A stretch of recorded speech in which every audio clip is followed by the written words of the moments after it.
Kayak Fishing for Beginners, 5 tips that help you land more bass starting now. Alright, let's be real, we go kayak fishing for one primary reason, which is to catch bass, and the bigger the better. And the reason you're here right now is probably to level up your fishing game. Fishing is much more than just your lures and your line and your fishing rods. There's a lot of other things you gotta take into consideration, like pressure and how it affects the behavior of the bass. Knowing at what part of the day, during what season the bass are more active. And every tip you learn makes you a better kayak bass fisherman. So I'm glad you're here because I have 5 tips for you. Here we go, number 5. Ever hear one of your buddies say, "Aw man, we didn't catch anything today. It's probably because of that barometric pressure." Probably one of the least understood terms in fishing. So how in the world does the barometric pressure affect fishing? Well, in a nutshell, the barometric pressure, or air pressure, is the weight of the air that is pressing down on everything on the planet, including that bass you're trying to catch. Fun fact, the standard or near average atmospheric pressure at sea level is 14.7 pounds per square inch. I'm not sure how that helps you. Now you know. And that pressure varies a little bit as low and high pressure weather systems come through. And those slight variations in the pressure make your bass behave differently. Now keep in mind, bass have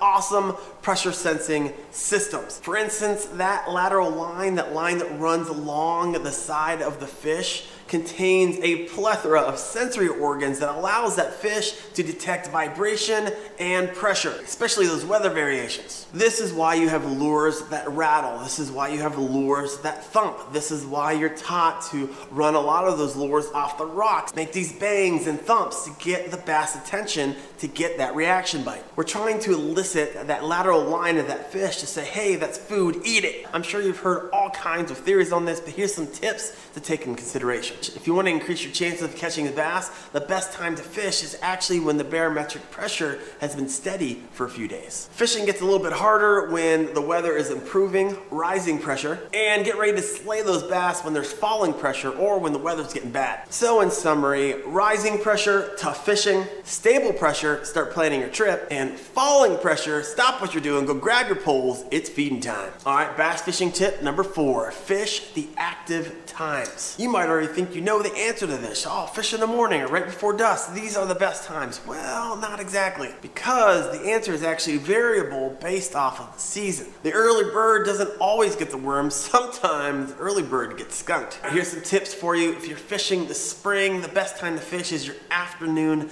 to dusk. This is because the water has all day to get warm and those fish are getting hungry. If you're fishing the summer, right before sunup, it gets harder throughout the day, but the money happens between 5 and 9 o'clock p.m. And if you're fishing in the fall, slow to fish in the morning, and it starts progressively getting better throughout the day, with the best fishing in the evening. Now, if you're anything like me, I get on the water whenever I can, but if you have some flexibility, it might be in your best benefit to get out there when you know the bass are gonna have the best chances of feeding. All right, bass fishing tip number 3, keep your hooks sharp. We've all been there. You have the fish of a lifetime on your line, it jumps and spits that lure right back into your face, and you could have swore you heard the fish laugh. You might even be reliving that moment right now, so let's have a moment of silence for the one that got away.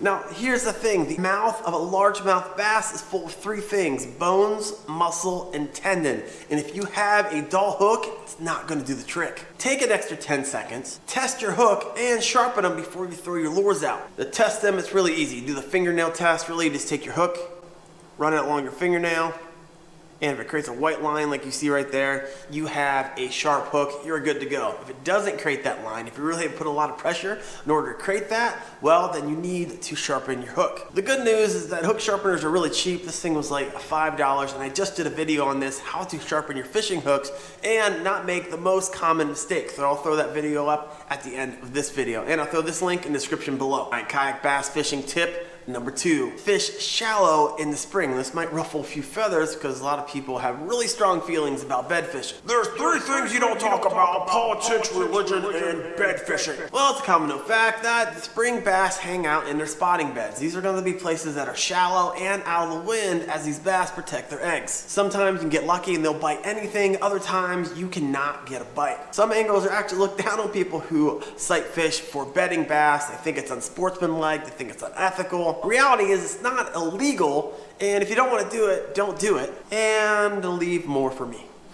Now, I will say that I do catch and release when I go bed fishing, and I encourage you to do the same. The reason obviously is because females are laying eggs, and for fun, I'm going to tell you how many at the end of this video. So go ahead in the comments and put in your guess to see if you're right. And moving on to kayak bass fishing tip number 1, matching the hatch. You might have heard this before. It essentially means that you want to mimic what those bass are eating at that particular time in that particular body of water. And there's a variety of different ways that you could figure this out. It takes a little bit of pre-work, but here's how I do it. It's really just doing your research. Talk to the DNR, talk to other fishermen, talk to the local bait shop. You can actually walk up and down the shore and see what type of forage fish you're actually identifying and then mimic it. Number 2 is if you're actually keeping bass in a live well, a lot of times they'll throw up what they recently ate. You can look in there and see and then mimic that. And the last way is to look under those rocks. I do this a lot when I go trout fishing and smallmouth bass fishing in Pennsylvania. I'm looking for helga mites. Be careful, those things can put a pinch on you.